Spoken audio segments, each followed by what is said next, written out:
Ok, ensuite, gérer hover en écran de mobile et tablette. Oui, ça c'est intéressant. Ça c'est intéressant parce que si on met un hover sur un élément, eh bien, ça va rester en mobile, sauf que ça va s'activer au clic du doigt, en fait. Ça va s'activer au clic du doigt. Donc, ça peut être un problème. Ça peut être un problème. Donc ici, on a notre hover box. On va d'abord lui mettre une transition. Sur scale 0,4 secondes is out, virgule, shift alt flèche du bas, je duplique 2 fois, rotate, et background color, comme ça. Ok.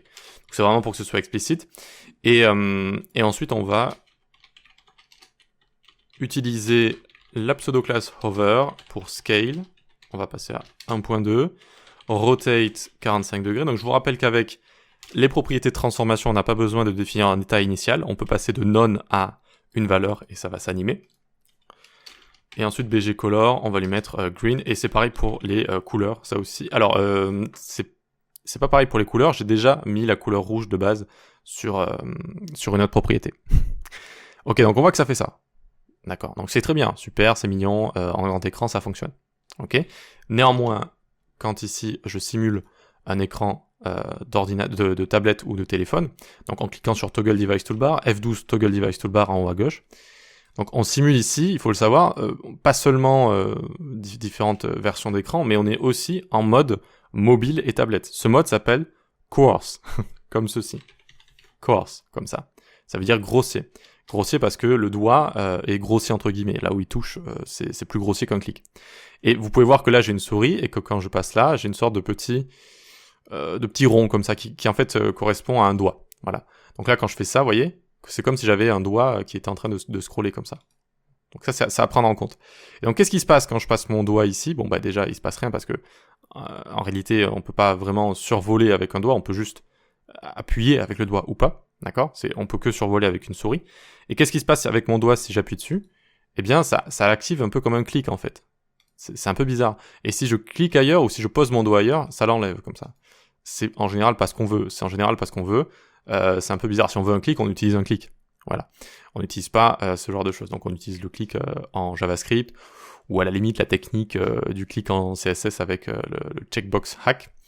Mais sinon, non. Ok?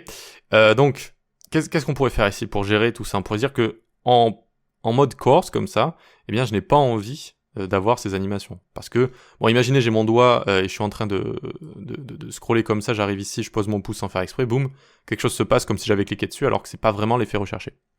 Comment régler ce problème? On vient ici, et au lieu de le mettre, de mettre ce code tout le temps là, je vais lui dire de seulement le mettre en place quand on a pointer fine. Donc fine est l'inverse de coarse. Fine, c'est quand vous avez un pointeur précis. Fine, c'est précis. D'accord. Dans ce cas-là précis, fine, ça veut dire précis justement. Et donc là, regardez, je clique dessus, plus rien ne se passe. Maintenant, je vais retourner en mode fine ici, donc avec un écran, avec une souris. Fine parce que vraiment, vous voyez, la souris peut vraiment cliquer sur un pixel en particulier. Et là, hop, ça fonctionne. Voilà. Donc c'est assez intéressant. Et si j'avais mis l'inverse, coarse ici. Alors désolé pour la prononciation. J'imagine coarse. Donc ça veut dire grossier. Là, ça fonctionne pas. Et là, on revient en mode grossier, ça fonctionne. Voilà, donc petite astuce à avoir dans sa boîte à outils. En général, c'est pas trop connu ce genre de choses, mais ça permet de gérer ces cas de figure. Donc on va mettre fine juste ici. Ok. Et d'ailleurs, on pourrait même mettre la transition sur tout ça seulement en mode fine pour éviter certains potentiels problèmes d'avoir une transition pour rien alors qu'on ne veut pas d'animation. Oui. C'est toujours mieux de faire ce genre de choses pour éviter de laisser traîner des transitions pour rien. Ok, allez, pour terminer, il y a un ordre des pseudo-classes. Alors ici, on a un lien assez invisible, mais il y a du texte juste là, ordre des pseudo-classes. Donc de base, c'est la couleur bleue par défaut qu'on a juste ici. Et ce qu'il faut savoir, donc, c'est l'ordre de certaines pseudo-classes compte. Hover doit être codé après link et visited. Active doit être codé après hover. Donc on va voir qu'il y a une logique à tout ça. Donc on a d'abord link, puis visited, puis hover, puis focus, puis active. On peut aussi enchaîner des pseudo-classes, donc on verra ça après. Alors que veut dire link? Quelle est la pseudo-classe link? En général, elle n'est pas très connue. Elle sert à styliser un lien qui n'a pas été qui n'a pas été visité. Donc je lui mets color red. Et c'est logique en fait que cette pseudo-classe arrive en premier. Ensuite, visited ne fonctionne pas en mode invité. Ah, ne fonctionne pas en mode invité, mince. Oui. Certaines propriétés ne fonctionnent pas avec visited afin de laisser un certain anonymat et éviter d'afficher ces liens de manière exagérée. Oui, alors, deux choses ici. Donc déjà, il y a cet anonymat qui est respecté entre guillemets. Alors, vous avez tous vu ça, vous avez déjà visité des liens et ils sont dans une autre couleur. Donc il y a beaucoup de propriétés qui ne fonctionnent pas avec cette pseudo-classe visited pour éviter qu'on affiche ces liens vraiment de manière exagérée avec en très grand, etc. Ça pourrait potentiellement... certains parlent de sécurité, oui, plus ou moins. Ça pourrait gêner des utilisateurs en fait, d'avoir des liens comme ça qui ressortent directement.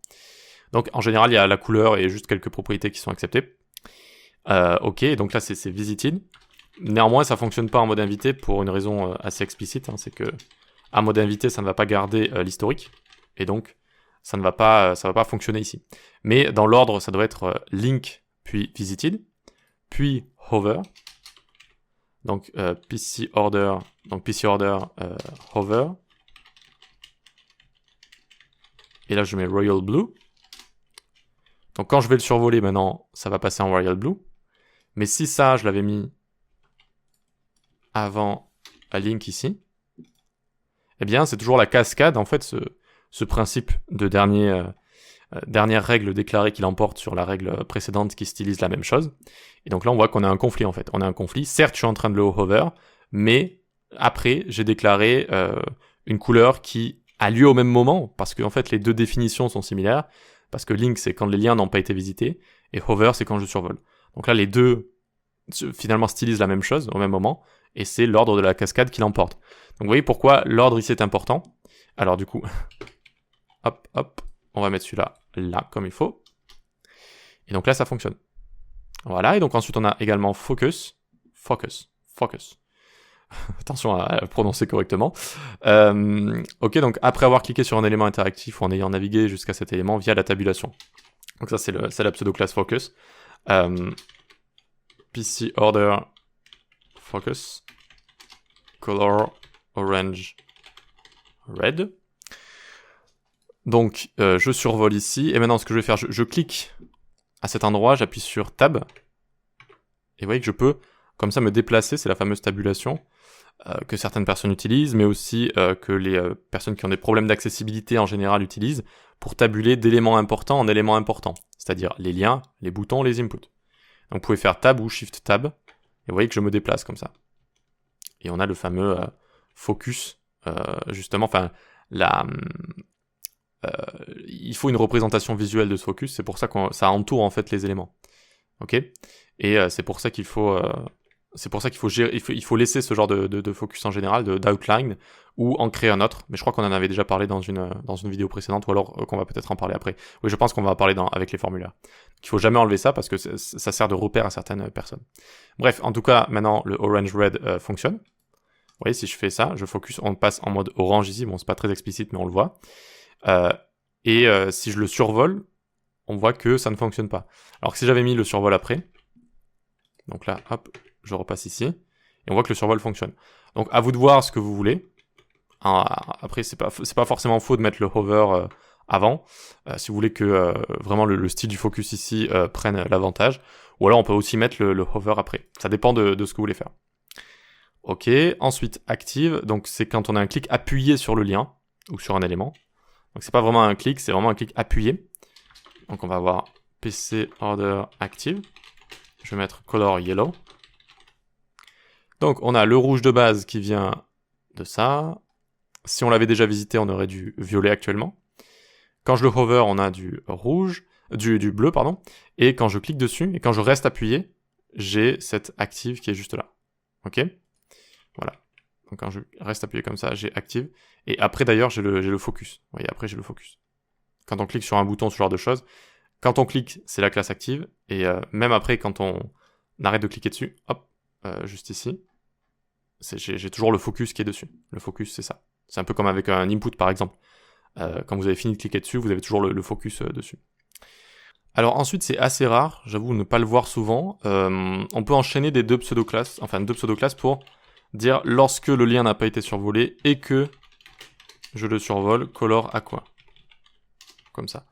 On peut faire ce genre de choses, et là ça va fonctionner, vous voyez. Alors que s'il avait été visité, ça ne fonctionnerait pas. Et puis je pourrais avoir, je sais pas, active hover par exemple. Donc là vous voyez que ça fonctionne pas, j'ai le hover du plus haut qui fonctionne, mais si je clique et donc que je survole en même temps, eh bien là je vais avoir ça. Voilà, bon, entre nous c'est assez rare, mais on peut faire des chaînes de pseudo-classes comme ça. Voilà. Ok, donc l'ordre compte tout simplement parce que c'est lié à l'ordre de la cascade.